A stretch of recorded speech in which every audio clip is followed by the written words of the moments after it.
मोहन बेटा, मैं तुम्हारे काका के घर जा रहा हूँ। क्यों पिताजी? और आप आजकल काका के घर पहुंच जा रहे हो? आपका मन मान रहा हो तो चले जाओ। लो, ये पैसे रख लो, काम आएंगे। पिताजी का मन भर आया। उन्हें आज अपने बेटे को दिए गए संस्कार लौटते नजर आ रहे थे। जब मोहन स्कूल जाता था वो पिताजी से जेब खर्च लेने में हमेशा हिचकता था, क्योंकि घर की आर्थिक स्थिति ठीक नहीं थी। पिताजी मजदूरी करके बड़ी मुश्किल से घर चला पाते थे, पर माँ फिर भी उसकी जेब में कुछ सिक्के डाल देती थी, जबकि वो बार बार मना करता था। मोहन की पत्नी का स्वभाव भी उसके पिताजी की तरह कुछ खास नहीं था। वो रोज पिताजी की आदतों के बारे में कहा सुनी करती थी। उसे ये बड़ों से टोका टाकी पसंद नहीं थी। बच्चे भी दादा के कमरे में नहीं जाते। मोहन को भी देर से आने के कारण बात करने का समय नहीं मिलता। एक दिन पिताजी का पीछा किया। आखिर पिताजी को काका के घर जाने की इतनी जल्दी क्यों रहती है? वो ये देखकर हैरान रह गया कि पिताजी तो काका के घर जाते ही नहीं हैं। वो तो स्टेशन पर एकांत में शून्य मनस्क एक पेड़ के सहारे घंटों बैठे रहते थे। तभी पास खड़े एक बुजुर्ग जो कि ये सब देख रहे थे, उन्होंने कहा, बेटा क्या देख रहे हो? जी वो, अच्छा तुम उस बूढ़े आदमी को देख रहे हो? वो तो यहाँ अक्सर आते हैं और घंटों पेड़ तले बैठकर सांझ ढले अपने घर लौट जाते हैं। किसी अच्छे संभ्रांत घर के लगते हैं। बेटा ऐसे एक नहीं अनेकों बुजुर्ग माए बुजुर्ग पिता तुम्हें यहाँ पर आसपास मिल जाएंगे। जी मगर क्यों? बेटा जब घर में बड़े बुजुर्गों को प्यार नहीं मिलता, उन्हें बहुत अकेलापन महसूस होता है, तो वे यहाँ वहां बैठकर अपना समय काटा करते हैं। वैसे क्या तुम्हें पता है, बुढ़ापे में इंसान का मन बिल्कुल बच्चे जैसा हो जाता है।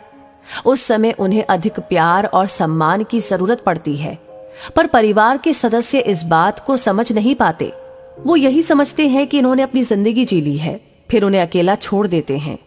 कहीं साथ ले जाने से कतराते हैं। बात करना तो दूर, अक्सर उनकी राय भी उन्हें कड़वी लगती है, जबकि वही बुजुर्ग अपने बच्चों को अपने अनुभवों से आने वाले संकटों और परेशानियों से बचाने के लिए सटीक सलाह देते हैं। घर लौटकर मोहन ने किसी से कुछ नहीं कहा। जब पिताजी लौटे, मोहन घर के सभी सदस्यों को देखता रहा।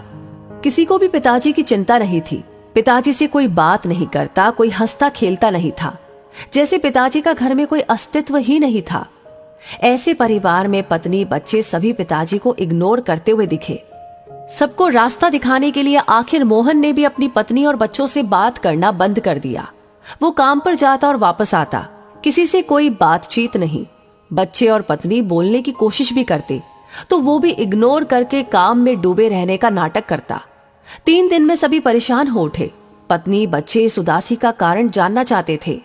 मोहन ने अपने परिवार को अपने पास बिठाया, उन्हें प्यार से समझाया कि मैंने तुमसे 4 दिन बात नहीं की तो तुम कितने परेशान हो गए।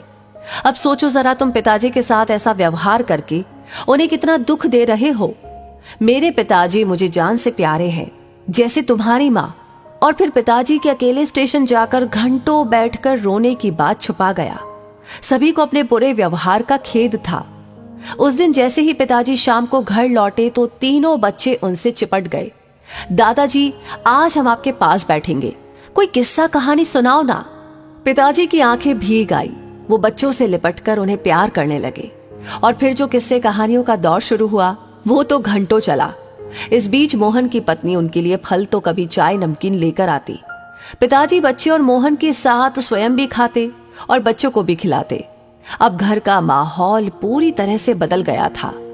एक दिन मोहन बोला, पिताजी क्या बात है, आजकल काका के घर नहीं जा रहे हैं?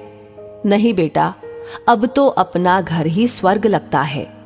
आज सभी में तो नहीं, लेकिन अधिकांश परिवारों के बुजुर्गों की यही कहानी है। बहुधा आसपास के बगीचों में, बस अड्डे पर, नजदीकी रेलवे स्टेशन पर परिवार से तिरस्कृत भरे पूरे परिवार में एकाकी जीवन बिताते हुए ऐसे कई सारे बुजुर्ग देखने को मिल जाएंगे। आप भी कभी न कभी अवश्य बूढ़े होंगे, आज नहीं तो कुछ वर्षों के बाद। जीवन का सबसे बड़ा संकट है बुढ़ापा।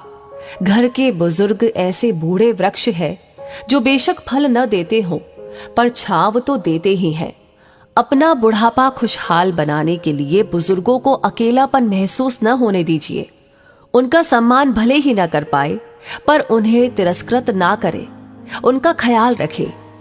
और इसी के साथ इस कहानी के बारे में आप क्या कहेंगे, आपकी क्या राय है, हमें जरूर बताएं। साथ ही साथ ये वीडियो अगर आपको पसंद आया है तो इसे लाइक करने के साथ साथ शेयर करना बिल्कुल